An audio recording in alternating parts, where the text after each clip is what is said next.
Hablas conmigo de cine. Bienvenidos a una nueva entrega de nuestro programa de entrevistas con personas relacionadas con el mundo del cine. Hoy es un auténtico placer contar conmigo con alguien a quien aprecio tanto como Juan Luis Sánchez, crítico de cine desde hace muchos años, autor de un montón de libros y que nos va a hablar de su última publicación, todo sobre la saga Alien. Juan Luis, realmente has hecho un montón de libros relacionados con el mundo del cine fantástico. Tienes un libro sobre Tim Burton, otro sobre Stephen King, otro sobre Peter Jackson. Realmente es tu terreno, el que más dominas. A mí me ha llamado mucho la atención y podríamos empezar por aquí. ¿Cómo cuentas tu primera experiencia con Alien y que de alguna manera marca tu dedicación con el cine? Buenas tardes, José María. Estoy encantado de hablar contigo, como con Robert De Niro, ¿no? Taxi Driver. Eh, y recuerdo con mucho cariño la primera vez que vi a alguien porque fui con esos amigos que tienes en la infancia, de siempre ellos se acordarán porque fue un día muy especial. Fuimos al cine a ver a alguien sabiendo pues que daba mucho miedo, que la gente decía que era mucho miedo, pero no nos imaginábamos que nos íbamos a asustar tantísimo, ¿no? Al salir, pues estábamos todos por un lado horrorizados, pero también estábamos fascinados. Y yo creo que a partir de ahí todos nos aficionamos al cine fantástico. Y que hemos acabado dedicándonos de alguna manera a cosas relacionadas con el cine fantástico. Lo que pasa es que en aquel momento, cuando era muy joven, tenía 13 años, era la España de los años 80.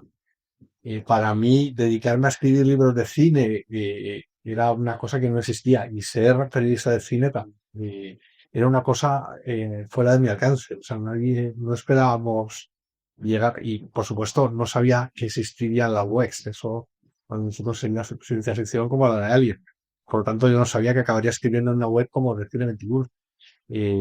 Pero sí que decidí hacerme divulgador, ¿no? Y escritor de cosas de cine sabiendo que efectivamente en aquel momento era mejor que estudiaras una carrera seria, tus padres te decían que estudiaras una carrera porque dedicarte a escribir de cine es muy difícil, en el fondo. Pero sí que lo recuerdo muy bien, con cariño. Espero, hace tiempo que no veo, con algunos mantengo el contacto todavía, con algunos de estos chicos de mi juventud.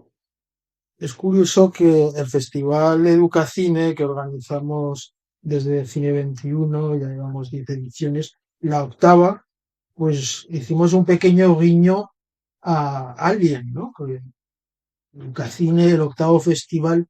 Y yo quería preguntarte, porque el cine fantástico y el cine de terror, quizá esta película así de entrada uno diría, bueno, esto no es cine educativo, no es formativo. Aquí la gente joven que va a aprender viendo una película de miedo y sin embargo, pues tu experiencia es que es justo la película que te hizo profundizar y ahondar en el séptimo arte. Yo creo que sí tiene más enjundia de lo que parece Alien. Puede parecer una película de entretenimiento, pero yo creo que las películas deben ser eso, deben ser divertidas y ya está, con buenas escenas. Y si luego te hacen reflexionar sobre algo, que sea de una manera sencilla, no cuando lo haces demasiado forzado. Voy a hacer una película reivindicando no sé qué, se nota, y haces al final no una apología de algo. Yo creo que el mensaje más poderoso es que hay que tener cuidado con hasta dónde pueden llegar las multinacionales cuando se deshumanizan por completo. Porque todo el gran problema de Alien es que la compañía quiere que regresen, no le importa las vidas humanas. Lo que le importa es que el huevo de Alien llegue, o que Alien llegue para poder utilizarlo como arma y bueno, pues para poder investigarlo, aunque eso signifique que mueran todos los de la tripulación, ¿no? Y eso, pues, me parece una reflexión estupenda. O sea, que yo creo que las buenas películas, por mucho que digas, bueno, es muy ligerita, pero las que perduran es porque te han hecho pensar sobre algo y te han dado mensajes. Es un tema interesante el que apuntas en las grandes corporaciones. Pero hay otro tema, si quieres, más de fondo, que a mí me parece muy interesante, que son los miedos que todos tenemos que afrontar en la vida, porque de alguna manera esta película lo que nos recuerda es que hay desafíos ante los cuales uno no puede cerrar los ojos y que a veces surgen donde menos te esperas. En esta película yo diría que literalmente eso de que surgen donde menos te esperas, ¿no? ¿No te parece que el cine también ayuda a eso, a afrontar nuestros miedos? En especial el cine de terror, digamos que es una forma controlada de afrontar tus miedos. Pero bueno, también hay grandes dramas que van a lo mejor sobre el cáncer y claro, tú tienes miedo a que alguien de tu familia pueda contraer esa enfermedad y verlo por lo menos en una película o ver qué es lo que va a ocurrir, pues te puede ayudar efectivamente, por lo menos a prepararte para cuando desgraciadamente te puede a tocar vivir ese tema. Aquí se ve muy bien en el personaje de Ripley, que yo creo que es un personaje icónico que ha perdurado a lo largo de los siglos. Y bueno, la película del siglo pasado, espero que se dure. Pero bueno, a lo largo de los años, quería decir, porque bueno, se supone que es una especie de trabajadora, una camionera espacial, pero que de repente pues tiene que hacer frente a una amenaza que nunca pensó que existiría y se tiene que espabilar a toda velocidad. O sea, en la primera película sobre todo se ve una evolución del personaje de Ripley, de alguien pues más o menos normal, tímida, bueno, preparada para lo que tiene que hacer, pero no para una amenaza extrema, que es lo que tiene que vivir. Entonces, efectivamente, está muy bien tratado ese tema en la película. Y este clásico de la ciencia ficción, yo creo que hay mucha gente a veces que se cree que todo está al final, bueno, pues bien, concede que hay una estética, y una atmósfera y un ritmo, pero a mí en tu libro lo que me ha llamado la atención es el background que tiene esta película, digo, de referencias literarias de Lovecraft o de otras películas de terror que han preparado un terreno. Incluso me encantaría que hablaras un poco, porque yo lo desconocía, la conexión Dalí que tiene esta película. O sea, yo no sé si Salvador Dalí llegó a ver esta película. Aunque estaba vivo todavía cuando se estrenó, no consta en ningún sitio. Pero vamos, sobre todo, yo creo que H.R. Giger, que es el diseñador del huevo, del Space Jockey famoso, una de sus fuentes de inspiración es Salvador Dalí, o sea, esa especie de mundo surrealista, pero a la vez creado como si fuera de verdad, como muy realista, proviene de Salvador Dalí. Y también es una de las fuentes de inspiración de Moebius, Jean Giraud, y aunque Jean Giraud no trabajó mucho en la película, bueno, digamos, aportaciones puntuales como los trajes de astronautas, que son muy Moebius, y a todos se nos han quedado grabados lo que hizo, o sea, su trabajo es tan memorable bueno, viene todo de un gran surrealista eh, que iba a ser, que iba a ser Dune, que es Alejandro Jodorowsky. Porque Alejandro Jodorowsky, cuando iba a adaptar la película Dune, reunió un grupo de grandes artistas, entre ellos H.R. Giger y Moebius. La película no salió adelante, pero Ridley Scott los fichó a todos entonces la conexión viene de ahí y si alguien perdura en el tiempo es porque hay un montón de gente, de maestros que han dado sus aportaciones. Pues renovó, yo creo, la estética de la ciencia ficción. Y junto con Star Wars, alguien no se habría rodado sin la Guerra de las Galaxias, que abrió las cuentas de este tipo de cine. Y que quizás sea la película más importante de los años, o sea, de esa época, para bien y para mal. Para bien porque la Guerra de las Galaxias dio el cine de amplio presupuesto a historias de ciencia ficción, para mal porque quizás las películas que han venido después han infantilizado el cine y hoy en día se hacen muchas películas de ciencia ficción lamentables, bueno, o muy rutinarias que nos cuentan algo. ¿Y qué dirías? Porque tratas, por supuesto, yo creo que el punto fuerte de este libro es la película original, pero lo que está claro es que luego ha dado lugar a una saga, que hay varias películas, hay precuelas, luego hay cómics, videojuegos, y no sé si esto que comentabas de infantilización o de sobreexplotación, ¿tú crees que lo que ha venido después ha estado a la altura? Hombre, no es fácil responder y lo haces en el libro muy bien, pero hay títulos más memorables, otros más discutibles. Pues bueno, tendría que defender un poco a todos, pero la respuesta a esa pregunta es no. O sea, no han estado a la altura. Pienso que es una obra maestra incontestable, Alguien en el octavo pasajero, y que es muy buena Aliens, el regreso de James Cameron. Ya soy las dos mejores, posiblemente todo el mundo está de acuerdo en eso, vamos, básicamente. Ujú. Pero el resto de películas, bueno, como son de diferentes realizadores, pues han aportado diferentes cosas. La tercera es de David Fincher.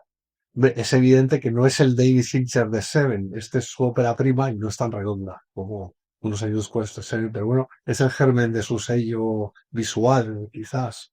Fue una película con muchos problemas, pues la productora quitó cosas que no le convenían y yo se iba haciendo y si pudo estrenarla David Fincher es casi un milagro. Pero vamos, es una película muy imperfecta.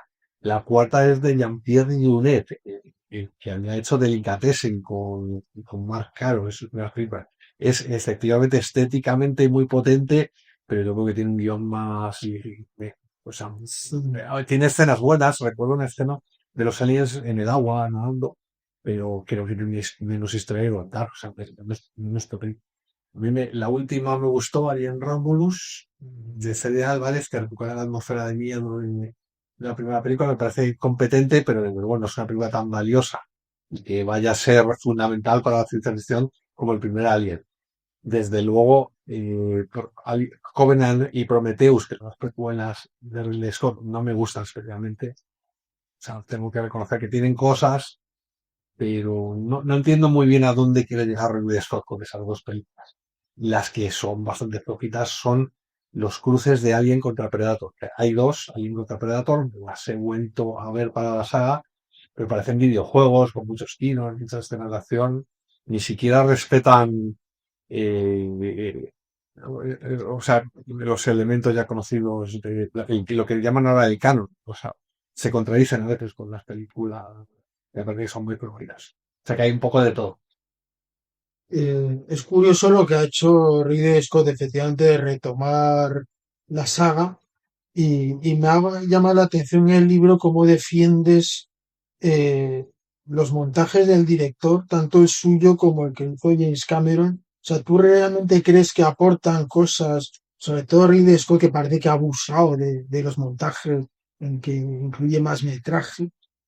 O sea, yo últimamente huyo de estos montajes del director porque generalmente son una explotación para venderte para ver la película y ganas de dinero. Pero en este caso, el de Aliens, el regreso, fue la primera vez, o sea, imagino que se ha hecho antes, pero fue la primera vez que yo vi que se comercializaba en vídeo, concretamente, un montaje del director. O sea, yo no sabía que era el montaje del director y James Cameron vendió un montaje nuevo con nuevas escenas.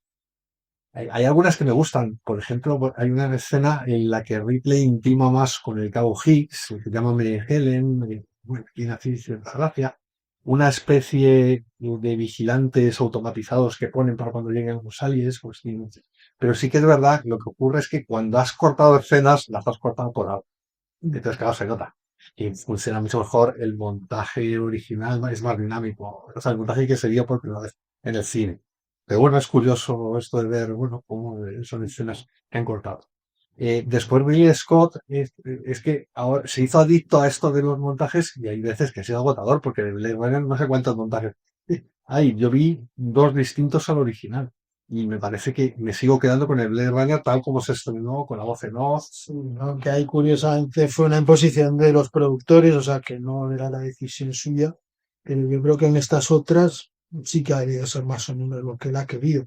Otra cosa es que los salarios de las salas o lo que fuera no permitieran. De todas maneras, yo he aprendido cosas curiosas. Yo he de reconocer que no he visto estos metrajes extendidos, por lo menos el de James Cameron, de Aliens. Pero ahí mencionas algo que me ha interesado y que digo, anda, qué curioso, ¿no? Que es un poco explicar ese instinto maternal de Sigourney Weaver, porque hay algunas escenas que Sí. explican por qué tiene esa querencia con la niña, ¿no? Lo que explica que tenga tanta querencia con la niña es que ella está distanciada de su hija. Bueno, digamos que ha permanecido mucho tiempo fuera de la Tierra y cuando vuelve, pues su hija está totalmente desconectada de ella, ¿no? Y hay una escena con la hija que se cortó y que efectivamente en el montaje está. Sobre todo me gusta eso porque ten en cuenta que Ripley es la primera heroína mujer de armas tomar. La primera Rambo femenina fue Ripley en Aliens el Regreso. En este sentido, pero es una heroína femenina muy femenina, o sea, es una mujer. Entonces tiene mucho peso su instinto maternal. Entonces, cuando ella, claro, está dolida porque ha perdido a su hija y se encuentra en el planeta a Newt, que es la niña esta que a su vez sus padres han muerto por culpa de los aliens, intenta cogerla intenta protegerla, ese instinto de protección materno.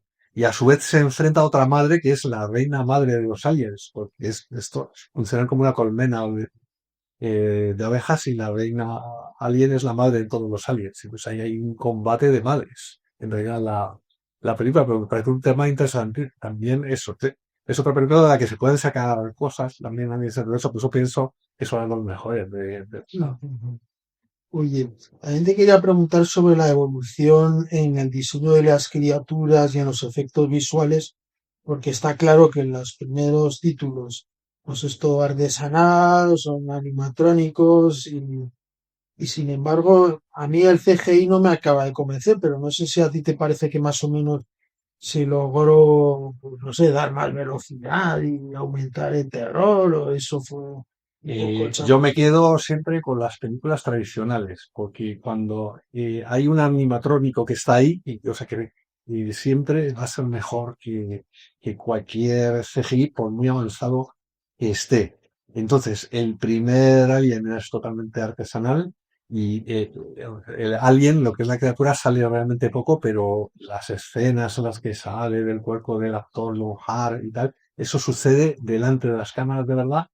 De hecho, esa escena no les dijeron a los actores exactamente lo que iba a ocurrir y se asustaron de verdad. Y tal. O sea, yo creo que el espectador intuye que hay algo de verdad en esa escena, ¿no? Y tal. Sin embargo, en Alien 3 ya usaron mucho CGI. Es una de las grandes películas pioneras en ese sentido, porque no era lo habitual en aquella época que se usaran efectos por ordenador y ha perdurado peor en el tiempo. O sea, y se nota muchísimo más. También la cuarta parte de Alien, Alien Resurrección, también se nota mucho que son efectos digitales, porque ha pasado peor el tiempo con ellos.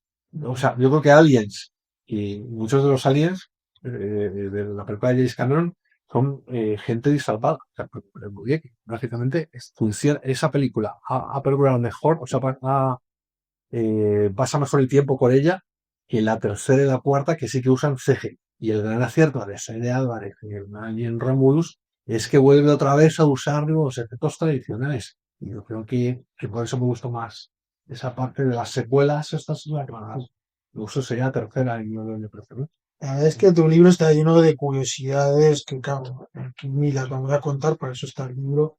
Y estaba además muy documentado, con muchas fotografías, además que nos permiten ver el diseño de las criaturas o actores después llevando los trajes, en fin, realmente pues es algo como muy potente. Yo te quería preguntar, ya para concluir, ¿qué esperas de la nueva serie que va a estrenar Disney Plus el próximo verano? ¿Por dónde va a ir, tú crees? O qué piensas, qué temas podía explorar la saga Alien que no se hayan visto hasta ahora y que dieran un poco de chispa a la saga? Va a ser en la Tierra, se sabe, pero eso es la supuesta novedad. Yo tengo que decir que no espero mucho, porque normalmente cuando pasan una saga a la televisión, los dos suelen ser desastrosos.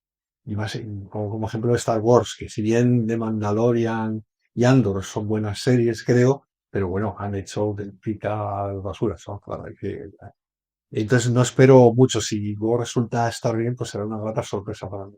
Yo exploraría los mundos, los planetas, cómo vive la gente. O sea, a mí por ejemplo, me gustó mucho en el último Alien, que mostraba al principio la vida cotidiana de los que viven en el universo donde se desarrolla la saga Alien, ¿no? La chica esta que trabaja con su hermano, el robot, y me gustaría que explorara esos mundos, que normalmente se quedan en una nave o un planeta lleno de aliens y el enfrentamiento con los aliens.